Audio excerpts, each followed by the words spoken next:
I welcome you to the program, The Living Earth with me, Tracy Uziwe. The program that talks about environment, climate change, agriculture, and sustainable livelihood. And it's a program that brings to your doorstep on daily basis the way you need to live. How have you been relating with it day in, day out to make sure that it's from a sustainable standpoint? In today's edition, we're going to be looking at agriculture, food production, and the inputs, the things that go into effective food production, fertilizer to be precise.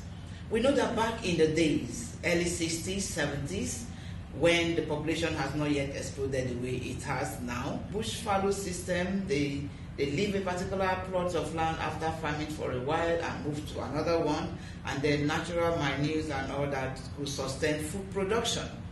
But afterwards, population exploded, and this get to push more farmers into subsistence living, just to produce barely to sustain them and their families. And lately, it's been telling on almost everybody, food is becoming more and more expensive.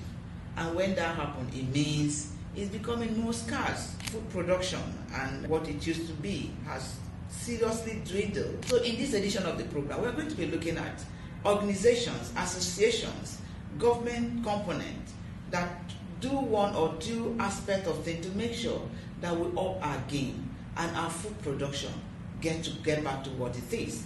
Nigeria is being postulated to be the 5th most populous country in the world. So that population needs to be fed, because a population that cannot feed itself effectively is as well a slave to any other country that can supply their daily food need. So in today's edition, I have Mr. Sadiq Kasim with me today. He is the president of Fertilizer Producers and Suppliers Association of Nigeria. We know that fertilizer play a key role to make up for the loss of fertility in the soil and make sure that bumper harvests are gotten each time the farmers go to the field or to their farms. So we'll be talking with him today to fill us in on what their association is doing, and generally how does this feed into the general focus of making sure that every Nigerian have food, enough food, and affordable food on their table at the end of the day. So it's nice to have you on. Thank you very much today. Talk to us a bit about the association in general. FEPSAN, that's Fertilizer Producers Association, and Suppliers Association of Nigeria, is an association of businesses involved in the fertilizer space operating in Nigeria. It started many years ago, more than 20 years ago, when stakeholders in the fertilizer industry came together to form an association, especially as at that time government actually is the biggest buyer or the biggest customer of fertilizer. So for them to be able to promote their businesses, for them to be able to also influence government in activities that relate to fertilizer, they came together. But over the years, what has happened is that there is a shift.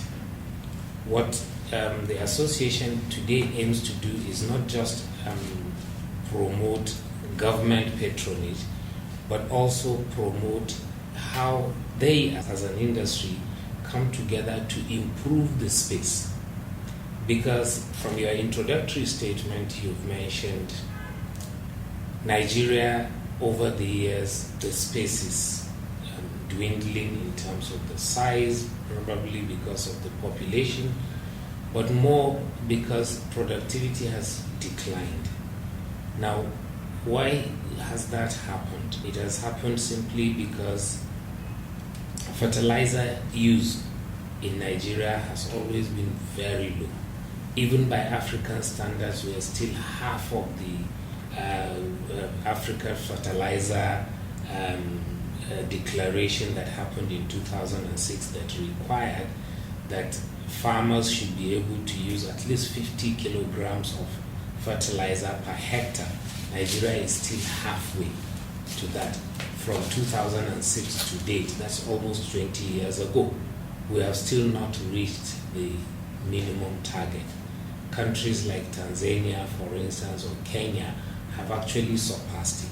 So we need to actually up our game to be able to increase fertilizer production, increase fertilizer use. And the second aspect you mentioned is our increasing population. By 2050, we will be the fifth largest or biggest in terms of population in the world. This population must be fed. And we have then food insecurity as it is today. We commend the government, we commend President Bola Ahmed Tinubu, who in 2023, soon after he took over, actually declared food security as an emergency in this country. Now, why is that? Simply because though we have always been talking about security in this country, what we have not factored is putting food security as part of the total security architecture of this country. It is not about just fighting insurgents and fighting terrorists and others. It is also fighting hunger in the stomach. Because the hungry person, they usually say, is an angry person. The hungry person would obviously has nothing to lose even if he goes out to become violent. And so it became a mantra that we have to take Nigeria and make it food secure, one. Then food sovereignty is the second most important thing that we should target.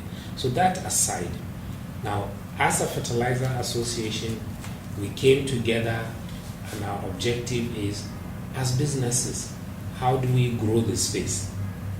There is always something to sell. So it is for us to now keep producing soil-specific, crop-specific, ecology-determined kind of fertilizer that would encourage productivity. And with productivity, there would be abundance in the country in terms of food. The economic system would blossom. Just cast your mind back 5 years ago when we had COVID. The whole world closed down. Which sector of the economy brought us back out of the collapse? It's the agricultural sector. At least farmers continued to produce.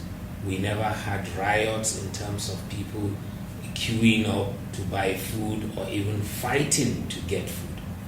In spite of the global economy shutting down, we continued to feed ourselves. There was no crisis of food in the country. Why did that happen?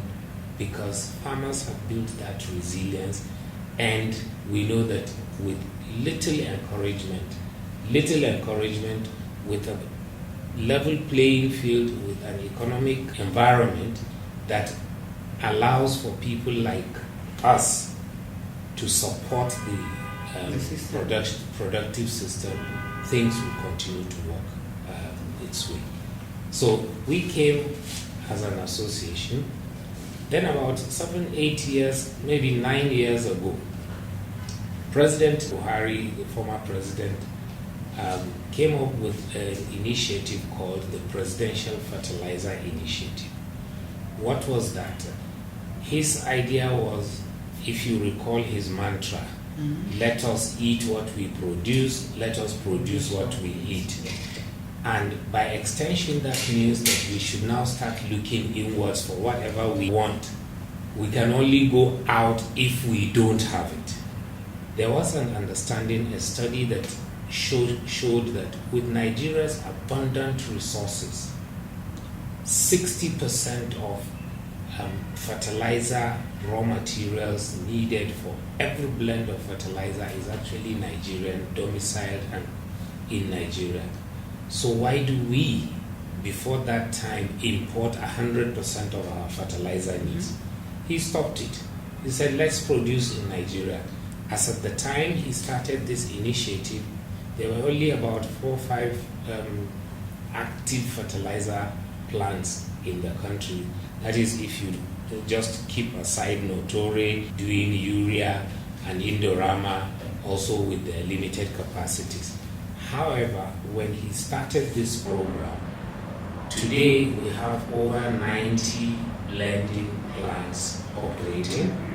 Today we have, apart from Indorama and Notori, Dangote had come on stream.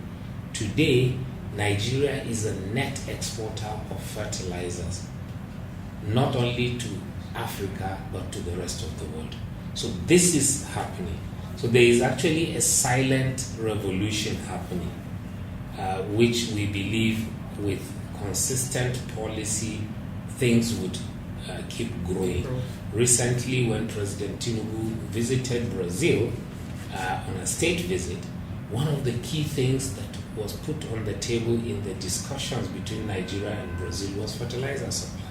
The Brazilians are looking at how can we increase our fertilizer procurement from Nigeria. Why? Because fertilizer supply from Nigeria offers Brazil a strategic advantage. Globally, when you look at it, everywhere Brazil has to go and buy fertilizer, sometimes they get disrupted by global politics.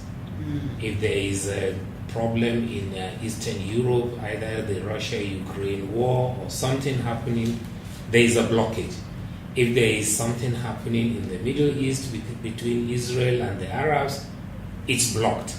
If the Mediterranean is troubled, if something happens, their supply gets disrupted. But when you look at it between Nigeria and Brazil, it's a straight line just across the Atlantic by flight 7 hours. I mean, that's an easy way. So they have realized that Nigeria should be our partner in the supply of fertilizer, so they put it on the table. Now, this is a potential growth, a potential thing that we need to start looking at, focusing. Wow. Thank you so much, Mr. Sadiq, for giving us this serious breakdown. And I know you mentioned at the back end before we got on that you take time to explain, and I can really imagine. So if you're out there watching, you need to get your pen and paper because you are in a class for today's edition of the program. We'll go on a very short break now. By the time we get back, if you're not with your pen and paper, better really get one because we have a lecturer today in the studio with us. We'll be right back shortly.